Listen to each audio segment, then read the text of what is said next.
Deixa eu só trazer um outro destaque antes de passar para o Mota, mas está diretamente ligado a essas notícias que nós trouxemos.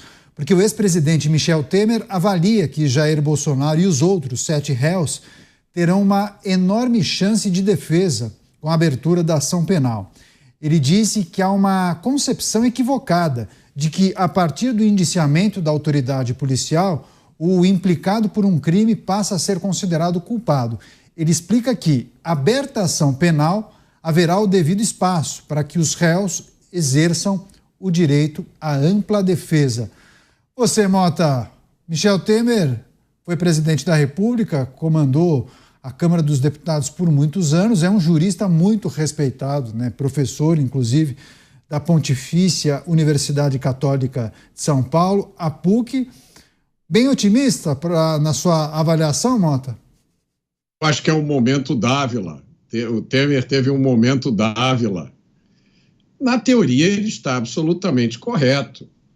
Ninguém, porque alguém é indiciado, não se pode deduzir automaticamente que a pessoa é culpada e vai ser condenada. É para isso que existe o sistema de justiça. O Ministério Público, a polícia investiga, o Ministério Público acusa, a Defensoria defende e o juiz julga. Cada um no seu papel. Captaram a minha mensagem? Pois é, esse é o meu comentário ao comentário do presidente Temer. Você acha que o Dávila deu uma risada? Acho que quer fazer um complemento. O presidente Temer está alinhado com a sua expectativa, Dávila? Um homem experiente como o Temer tem sempre 2 chapéus. O do ex-presidente e do eminente professor de direito constitucional. Quando lhe cabe, ele usa o boné de eminente professor de direito constitucional e dá uma resposta de acordo com o que está na Constituição e na lei. Agora, se o repórter tivesse um pouco mais de esperteza e falava, agora, dá para o senhor trocar o chapéu e colocar o de presidente da República e membro do MDB para dar a resposta? Quem sabe seria um pouco diferente. Então fecha você, Beraldo. O Dávila expôs aí esse espírito do ex-presidente Michel Temer, que é advogado, professor de direito, conhece muito bem o universo dos tribunais de Brasília e foi quem colocou o ministro Alexandre de Moraes na corte, né? Foi por sua indicação. Então, a ele cabe este papel de manter, de expressar a serenidade, de reforçar aí um ambiente de normalidade, porque, afinal de contas, ter uma manifestação diferente dessa vai colocá-lo em conflito com pessoas que certamente são da sua convivência. Então, enfim, ele fez ali um gesto muito mais de cunho pessoal e dentro da sua dinâmica de vida do que uma avaliação profunda sobre o que o país está passando hoje em dia. E ainda na esteira das projeções sobre de que maneira o julgamento de Jair Bolsonaro e aliados pode interferir na dinâmica do país, o governador de São Paulo, Tarcísio de Freitas, disse que será dada muita atenção ao caso do ex-presidente em detrimento de outros assuntos importantes.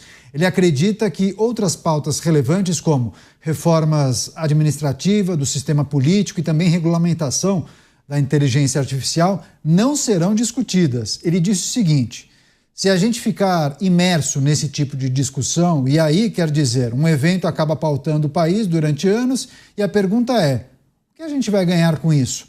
Fecho aspas. Você, Mota, o julgamento de Jair Bolsonaro, claro, deve roubar a atenção, os holofotes da imprensa, mas também de parte da classe política. Então, o Congresso Nacional deve avançar naquela máxima do soldado, 1-2, 1-2, colocando primeira marcha, passando para a segunda e no máximo isso? Caniato, essa não é uma analogia boa, Caniato. Vamos mudar essa metáfora aí. Olha, o governador Tarcísio é um político excepcional e um homem inteligentíssimo, muito preparado, mas eu vou discordar dele agora. Os processos as investigações, os inquéritos, esses atos contra Jair Bolsonaro não serão discutidos durante meses. Eles serão discutidos durante anos. Essa será a herança dos tempos que estamos vivendo. Talvez daqui a décadas ainda estaremos falando sobre o incrível caso da cabeleireira que foi condenada, que está sendo julgada por tentativa de golpe de Estado por ter escrito com um batom em uma estátua. Eu arrisco dizer que o mundo um dia vai se debruçar sobre isso, sobre o que está acontecendo no Brasil, porque poucas coisas são mais nocivas a uma democracia de verdade do que o uso da máquina do Estado para perseguir adversários políticos, especialmente adversários que não têm capacidade nenhuma de oferecer qualquer ameaça. Foi isso que fizeram nos Estados Unidos durante 4 anos com um político chamado Donald Trump. O resultado na sociedade americana está aí para todo mundo ver. Dávila, havia expectativa de que esse ano o Congresso pudesse avançar com algumas pautas. O governador Tarcísio destaca reformas administrativas, do sistema político e também regulamentação da inteligência artificial. Mas possivelmente esse caso, ainda que aconteça no Judiciário, no Supremo Tribunal Federal, deve roubar a atenção também de parte da classe política. Acha que haverá uma interferência direta e dificilmente essas pautas avancem neste ano? O governador Tarcísio está correto, só que errou as pautas. E aqui o primeiro, antes, um parênteses, aí, uma parte aí no que o Mota disse que é muito verdade. Não, Mota, as organizações internacionais já começam a ver essa degeneração da justiça no Brasil. A Transparência Internacional, o World Justice Project, todos esses que olham para a justiça, vem dando um downgrade fortíssimo na análise da justiça brasileira. Então não está já escapando os olhos de entidades internacionais que olham para a solidez do Estado Democrático de Direito. Tanto que isso, o Brasil caiu no ranking das democracias por causa da atuação do Judiciário. Então, isso não está passando tão desapercebido assim. Mas voltando aqui à questão do Tarcísio, ele tem razão. É óbvio que essas pautas que ele diz, principalmente a pauta da reforma administrativa, jamais vai andar, mesmo que não tivesse o caso Bolsonaro, porque não é do agrado de um governo que defende o corporativismo público e que não enxerga a reforma administrativa como algo fundamental para valorizar o bom servidor. Porque o bom servidor quer ser mensurado pelo seu desempenho. Ele não quer esse sistema só por tempo de serviço subindo na carreira, que ele e o incompetente chegam ao topo da carreira. Ele quer ser avaliado justamente para se diferenciar dessa turma indicada politicamente que só pendura paletó. Então é uma reforma, sim, que o bom funcionário quem não quer é o corporativismo. Então, com esse governo que defende o corporativismo, não ia passar de jeito nenhum. Mas pautas importantíssimas podem passar desapercebidas da sociedade por causa do caso Bolsonaro. E, nesse sentido, o Tarcísio tem razão. Eu vou dar um exemplo aqui. Ninguém mais está discutindo o orçamento da nação. Esse orçamento fictício, esse orçamento desastroso, que vai continuar aprofundando a questão da dívida pública, aumento da dívida pública, que vai impactar diretamente na taxa de juros, que vai impactar na inflação e que está atingindo a vida do brasileiro todo dia. Essa irresponsabilidade política. Ninguém está olhando mais. Só está percebendo o cidadão quando vai à feira, quando vai fazer suas compras e vê os preços subirem. E ele tem que entender que o preço está subindo por causa dessa irresponsabilidade orçamentária. Algo absurdo, um orçamento de ficção científica, que diz que o governo vai equilibrar as finanças e que vai ter superávit. Mentira! Então, o governador Tarcísio tem toda a razão. Nós estamos tirando o olho da bola de assuntos fundamentais que afetam a vida do cotidiano do brasileiro, como é a questão da irresponsabilidade orçamentária que vai afetar a nossa vida, que vai continuar pressionando câmbio, vai continuar pressionando taxa de juro e vai continuar pressionando a inflação. Você, Cristiano Beraldo, e o diagnóstico de Tarcísio de Freitas olhando para esse processo que envolve Jair Bolsonaro e aliados, e quanto isso também interfere na agenda do país, Beraldo?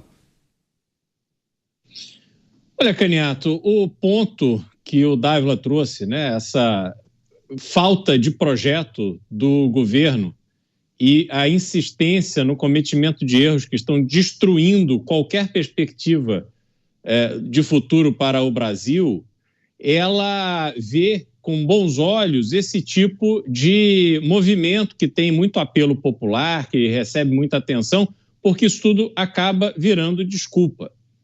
É fundamental que a própria oposição não se deixe levar por essa onda e acabe caindo nessa armadilha. A oposição não pode arredar o pé do seu compromisso com as pautas importantes, fundamentais para o Brasil, porque esta paralisia, ela só ajuda o governo a encontrar um culpado, alguém para apontar o dedo, sem reconhecer a sua própria incompetência e as suas próprias decisões equivocadas que vêm sendo tomadas desde o início do governo. O Brasil está numa situação extremamente difícil, e eu não estou falando como país, estou falando a vida dos brasileiros.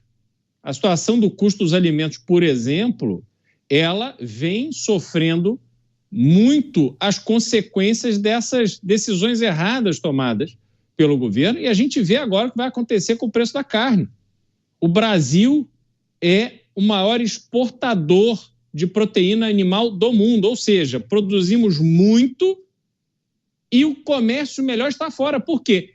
Como o Brasil hoje é um país em que o investidor de longo prazo não confia, o dólar está lá nas alturas. Tanto é que a gente vê aí o governo que sobe juros, o Banco Central atuando nessa subida de juros para tentar conter o processo inflacionário, o dólar lá para cima. Então, quando o produtor, e aliás, virou uma concentração de mercado de proteína animal, que é uma coisa impressionante, concentração de mercado financiada com dinheiro do BNDES para amigos do governo, e agora esses amigos do governo, que são amigos do governo, não do Brasil, querem ganhar dinheiro exportando a carne. O que faz o governo? Está fazendo agora, neste momento. Vai ao Japão, fazer acordo com o Japão para abrir um mercado japonês para que mais carne saia do Brasil e vá embora. O que resta para a população brasileira? Pé de galinha, pescoço de galinha. É isso que o brasileiro tem que se conscientizar. Não há ato do governo em favor do povo brasileiro.